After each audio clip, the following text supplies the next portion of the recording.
Assalamualaikum warahmatullahi wabarakatuh, sahabatku semua dimanapun berada.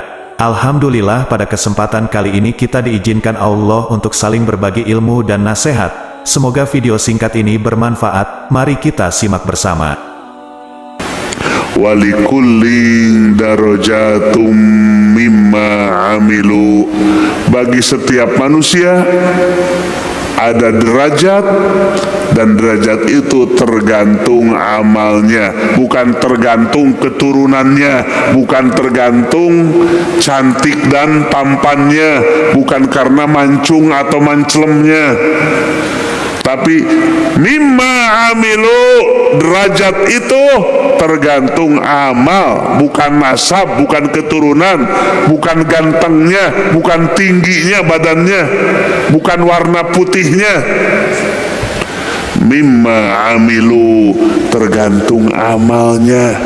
Maka Bapak Ibu sekalian, bertorekat itu adalah bukan mencari yang aneh-aneh, bukan cari yang gaib-gaib, tapi supaya ibadah kita, amal soleh kita istiqomah. Supaya apa? Istiqomah dalam ibadah. Itu yang susah. Kalau yang instan-instan mah guruduk tuh orang.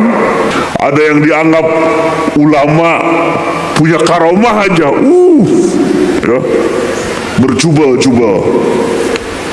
Tapi ngajak supaya ibadah istiqomah itu yang susah. Maka tarekat ini adalah yang mencetak hamba-hamba Allah yang istiqomah dalam ibadahnya, baik dalam keadaan senang maupun dalam keadaan susah, baik dalam keadaan banyak uang maupun dalam keadaan sempit. Istiqomah ibadahnya. Kalau ada orang gak suka gitu, kita nginget Nabi di bulan Rabiul Awal,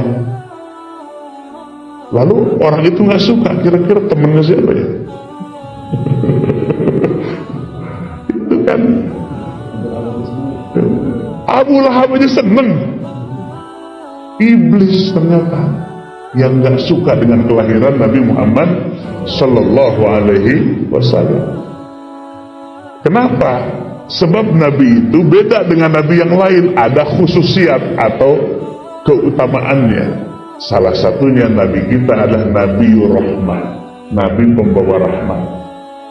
Kalau dulu semua para nabi, semua para rasul sebelum Nabi diutus, maka azab turun, siksa Allah turun di dunia kepada yang tidak iman.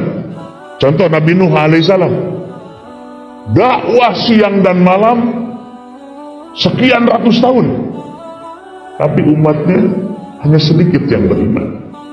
Bahkan anaknya sendiri Kanan tidak mau beriman. Akhirnya Nabi Nuh bikin apa? Perahu. Maka umatnya itu malah nantang, kalau benar engkau utusan Allah, turunkan azab. Sampai seperti itu. Akhirnya Nabi Ibrahim berdoa, Nabi Nuh berdoa supaya diturunkan azab. Apa azab itu? Siksaan Allah yang didulukan di dunia. Makanya orang yang iman kepada Nabi Nuh selamat, semuanya selamat dalam bahteranya Nabi Nuh. Tapi yang kafir semuanya habis.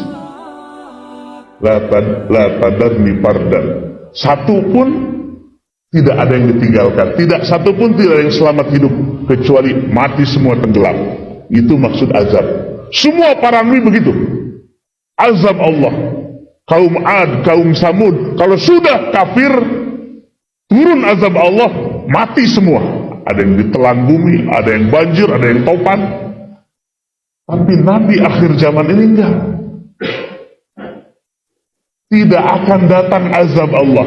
Wah, sekarang ada bencana, bukan azab Allah itu. Malah yang bencana di negara-negara muslim, betul gak? Di Maroko, di mana lagi kemarin? Di Libya. Negara muslim malah. Itu bukan azab. Azab itu menimpa bagi yang kafir saja, namanya azab. Tapi bagi umat Nabi Muhammad SAW sampai hari kiamat tidak akan turun azab Allah. Nabinya Nabiur Rahmah, Nabi pembawa rahmat. Lalu kapan? Artinya manusia diberikan kesempatan untuk bertobat. Tapi kalau turun azab, nggak ada kesempatan lagi. Tapi bagi Nabi Muhammad dan umatnya, sampai hari kiamat diberi kesempatan. Dosa sebanyak apapun diberi kesempatan oleh Allah. Sampai di mana batasnya? Malam yughorgir. Kalau ruhnya sudah di tenggorokan, pintu tobat ditutup oleh Allah. Selama belum ruhnya di tenggorokan, masih diberikan peluang, masih diberikan kesempatan untuk bertobat kepada Allah. Itulah keutamaan Nabi Muhammad sallallahu alaihi wasallam. Terima kasih sahabat, semoga keberkahan selalu menyertai kita. Wassalamualaikum warahmatullahi wabarakatuh, sampai jumpa di video berikutnya.